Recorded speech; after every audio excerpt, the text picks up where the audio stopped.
Ya, Assalamualaikum warahmatullahi wabarakatuh. Selamat pagi siswa-siswi SMK Tunas Pembangunan. Salam sejahtera bagi kita semua. Semoga pagi hari ini kalian semua diberikan keberkahan, kesehatan agar dapat mengikuti kegiatan belajar mengajar pada hari ini. Untuk hari ini kita akan melanjutkan pembahasan dari minggu sebelumnya tentang perangkat keras pada CPU.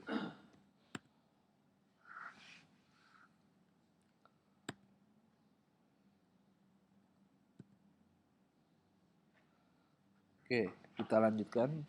Untuk pada bagian ini kita akan membahas bagian-bagian yang kemarin belum dijelaskan. Oke. Pertama, yaitu tentang hard disk.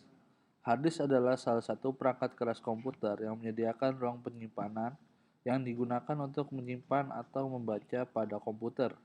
Hard disk merupakan jenis memori komputer yang memiliki sifat non-volatile memory, yang berarti data pada memori jenis ini tidak akan hilang meski perangkat tersebut telah dimatikan. Berbeda dengan media penyimpanan RAM yang hanya menyimpan data selama perangkat tersebut memiliki daya. Jadi, si hard disk ini apabila komputer tidak tercolok listrik atau tidak tersuplai listrik, data-data di dalamnya akan tetap tersimpan kecuali apabila ada accidental, ada kejadian misalkan uh, konsleting listrik atau kebakaran atau si hadis terbanting atau terpukul, maka data-datanya akan rusak. Tapi apabila pada umumnya hadis data-datanya tidak akan hilang, tetap tersimpan. Sama seperti CD-ROM yang kemarin telah kita bahas. Oke, lanjut RAM atau Random Access Memory. RAM adalah suatu hardware di dalam komputer yang berfungsi sebagai tempat penyimpanan data sementara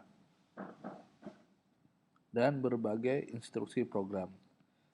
Isi RAM dapat diakses secara acak atau tidak tergantung pengaturan tata letaknya.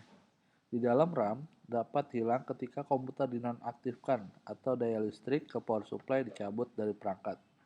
Kapasitas RAM di suatu komputer berpengaruh pada tingkat kecepatan proses data atau loading di komputer tersebut, sehingga proses penyimpanan data, membuka data, dan menjalankan program akan semakin cepat sesuai besarnya RAM komputer tersebut.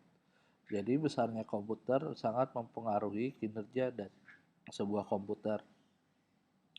Apabila kalian memiliki kendala saat membuka Office atau membuka game, itu biasanya pada saat kalian membuka program tersebut, si RAM ini akan bekerja. Nah, proses si RAM ini dia akan menjalankan program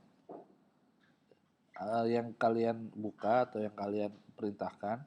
Nah, si program ini dia akan tersimpan di dalam RAM ini, tapi hanya bersifat sementara. Jadi saat program yang kalian buka telah kalian close atau kalian tutup, maka data-data di RAM ini akan hilang. Dia akan kosong kembali. Jadi bekerja hanya saat program dijalankan. Berbeda dengan hard disk yang tadi. Oke. Lanjut VGA card.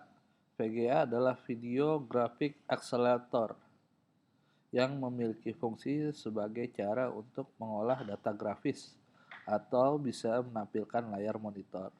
Selain itu, VGA card juga memiliki bagian prosesor yang biasanya disebut dengan GPU atau Graphics Processing Unit dan membutuhkan sejumlah memori. Oke, pada umumnya VGA card ini sudah tersedia di motherboard bawaan, ya.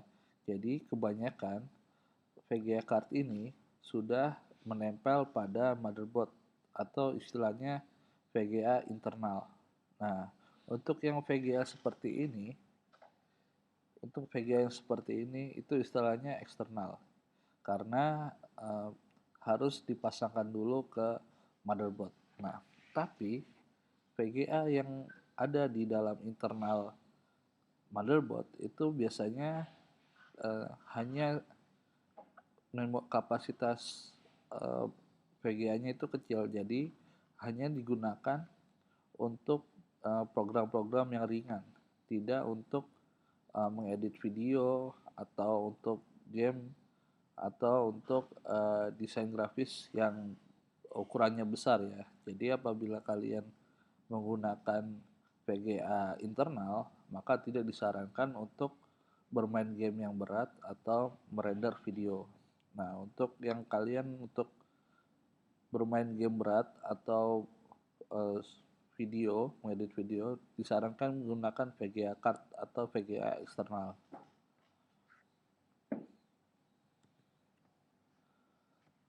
Motherboard atau biasa disebut mainboard, system board atau logic board, banyak ya untuk penyebutannya, atau MB kadang-kadang suka disebut. Merupakan sebuah print circuit board atau PCB yang bersifat sebagai tulang belakang pada sebuah komputer.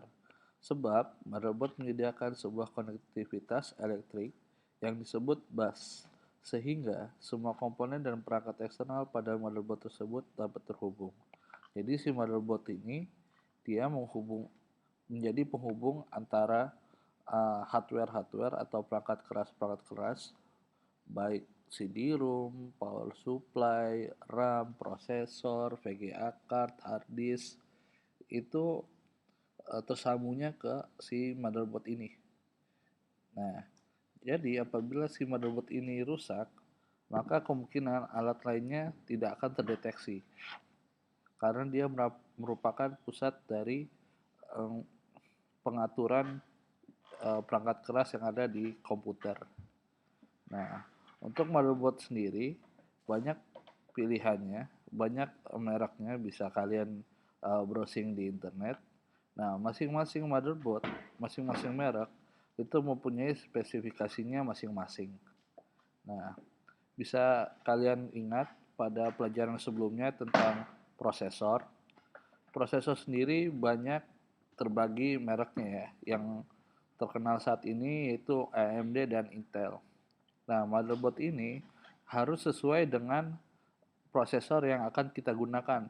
Tidak bisa sembarangan prosesor dipasangkan dengan sembarang motherboard. Tidak bisa, karena setiap prosesor dan motherboardnya mempunyai spesifik masing-masing dan harus terkoneksi sesuai dengan tipenya. Jadi apabila kalian menggunakan apabila kalian menggunakan prosesor Intel, maka kalian harus menggunakan motherboard yang support dengan Intel juga. Apabila kalian menggunakan yang AMD, maka yang harus AMD juga. Apabila kalian tidak sesuai, maka bisa dipastikan si prosesor tidak akan terbaca dan dapat merusak dari si motherboard dan perangkat keras lainnya. Jadi itu pentingnya motherboard dengan prosesor harus sesuai dan setipe. Bahkan Intel Core i3 dengan prosesor Intel Core i5 itu mempunyai motherboard yang berbeda. Jadi bagi kalian yang ingin merakit komputer, harus dipastikan bahwa seluruh perangkat keras yang kalian pasang support semua. Bahkan sampai dengan power supply, prosesor, VGA card, dan RAM semuanya harus dipastikan sesuai. Oke, itu terakhir tentang perangkat keras pada CPU. Selanjutnya, kalian bisa apabila ada yang ditanyakan, kalian bisa komen di video ini atau bisa ditanyakan di WA group. Selanjutnya akan ada tugas, mohon dikerjakan dengan sebaiknya. Terima kasih. Wassalamualaikum warahmatullahi wabarakatuh.